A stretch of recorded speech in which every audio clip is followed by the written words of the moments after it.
Hi hello praise the lord Bible in Telugu audio ఛానల్కి స్వాగతం. మరొక ఎపిసోడ్కి సుస్వాగతం. దయచేసి ఈ యొక్క ఎపిసోడ్ని చివరి వరకు చూడాల్సిందిగా కోరుచున్నాను. ప్రతి ఒక్క వాక్యము, ప్రతి ఒక్క అధ్యాయము, ప్రతి ఒక్క మాట దేవుడు మీతో మాట్లాడుతున్నాడు. సో దయచేసి ఇది చివరి వరకు చూడాల్సిందిగా కోరుచున్నాను. అదేవిధంగా లైక్, షేర్, సబ్స్క్రైబ్ చేయడం మర్చిపోకండి. బెల్ ఐకాన్ని ఆన్లో పెట్టుకోండి. Thank you.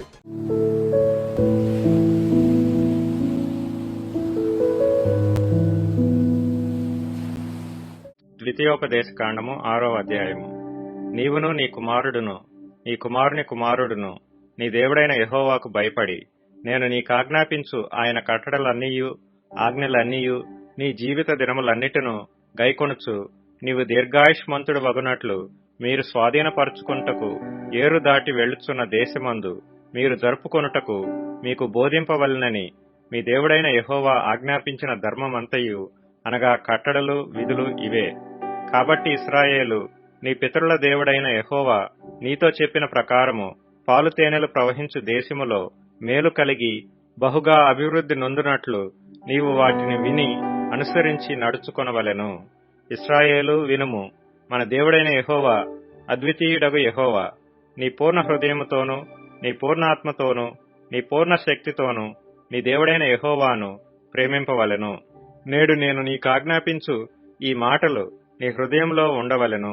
నీవు నీ కుమారులకు వాటిని అభ్యసింపచేసి నీ ఇంట కూర్చుంటున్నప్పుడును, త్రోవను నడుచునప్పుడును, పండుకొనున్నప్పుడును, లేచునప్పుడును వాటిని గూర్చి మాట్లాడవలెను.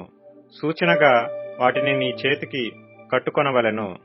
అవి నీ కన్నుల నడుమ బాసికము వలె ఉండవలెను. నీ ఇంటి ద్వార బంధముల మీదను నీ గవునుల మీదను వాటిని వ్రాయవలెను. నీ దేవుడైన యెహోవా నీ పితరులైన అబ్రహాము, ఇస్సాకు, యాకోబులతో చేసిన ప్రమాణమును బట్టి నిన్ను ఆ దేశములో ప్రవేశపెట్టి నీవు కట్టని గొప్పవగు మంచి పురములను, నీవు నింపని మంచి ద్రవ్యముల చేత నింపబడిన ఇండ్లను, నీవు త్రవ్వకపోయినను త్రవ్వబడిన బావులను, నీవు నాటని ద్రాక్ష తోటలను, ఒలీవల తోటలను నీకిచ్చిన తరువాత నీవు తిని తృప్తి పొందినప్పుడు దాసుల గృహమైన ఐగుప్తు దేశములో నుండి నిన్ను రప్పించిన యెహోవాను మరువకుండా నీవు జాగ్రత్త పడుము. నీ దేవుడైన యెహోవాకు భయపడి ఆయనను సేవించి ఆయన పేరట ప్రమాణము చేయవలెను. మీరు ఇతర దేవతలను అనగా మీ చుట్టూనున్న జనముల దేవతలను సేవింపకూడదు. నీ మధ్యను నీ దేవుడైన యెహోవా రోషము గల దేవుడు గనుక నీ దేవుడైన యెహోవా కోపాగ్ని ఒకవేళ నీ మీద రగులుకొని దేశములో నుండకుండా నిన్ను నశింపజేయును. మీరు మస్సాలో మీ దేవుడైన యెహోవాను శోధించినట్లు ఆయనను శోధింపకూడదు. మీ దేవుడైన యెహోవా ఆజ్ఞలను అనగా ఆయన నీకు నియమించిన శాసనములను, కట్టడలను జాగ్రత్తగా ఆచరింపవలెను. నీకు మేలు కలుగునట్లును నీ ఎదుటి నుండి నీ సమస్త శత్రువులను వెళ్లగొట్టెదనని యెహోవా చెప్పిన ప్రకారము నీ పితరులతో ప్రమాణము చేసిన ఆ మంచి దేశములో నీవు ప్రవేశించి దాని స్వాధీనపరుచుకొనున్నట్లును నీవు యెహోవా దృష్టికి యథార్థమైనదియు ఉత్తమమైనదియు చేయవలెను.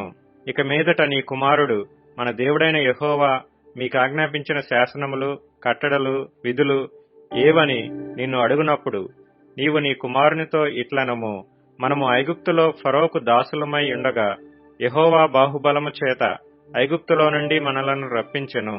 మరియు యెహోవా ఐగుప్తు మీదను ఫరో మీదను అతని ఇంటి వారందరి మీదను బాధకరమైన గొప్ప సూచక క్రియలను, అద్భుతములను మన కన్నుల ఎదుట కనుపరిచి తాను మన పితరులతో ప్రమాణము చేసిన దేశమును మనకిచ్చి మనలను దానిలో ప్రవేశపెట్టుటకు అక్కడ నుండి మనలను రప్పించెను. మనకు నిత్యము మేలు కలుగుటకై యెహోవా నేటి వలె మనలను బ్రతికించున్నట్లు మన దేవుడైన యెహోవాకు భయపడి ఈ కట్టడలనన్నిటినీ గైకొనవలెనని మనకాజ్ఞాపించెను. మన దేవుడైన యెహోవా మనకాజ్ఞాపించినట్లు ఆయన సన్నిధిని ఈ సమస్తమైన ఆజ్ఞలను అనుసరించి మనము నడుచుకున్నప్పుడు మనకు నీతి కలుగును. ఈ ఎపిసోడ్స్ కనుక మీకు నచ్చినట్లయితే మా ఛానల్ని లైక్, షేర్ అండ్ సబ్స్క్రైబ్ చేసుకోండి. అలాగే మీకు ఎటువంటి ప్రార్థన అవసరం ఉన్నా డిస్క్రిప్షన్లో ఉన్న లింక్ని క్లిక్ చేసి మాకు తెలియజేయవలసిందిగా కోరుచున్నాం.